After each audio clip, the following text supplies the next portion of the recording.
就這樣痛哭一場，在陌生裏只為愛失常。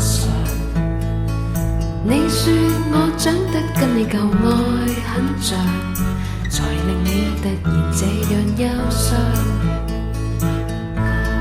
你不用那麼傷心，早晚你會找到一個喜歡你的人。不是，是我自己不想再跟人一起。我覺得我跟其他人不能相處。如果不合適就早點分開，以後的日子還長嗎？我說人生的經歷總無常，你又何必介懷心傷？一切苦與樂最終都一樣，是為旅途增添花樣。我一路行，你一路安慰我。你跟他一起多久？為什麼要分開？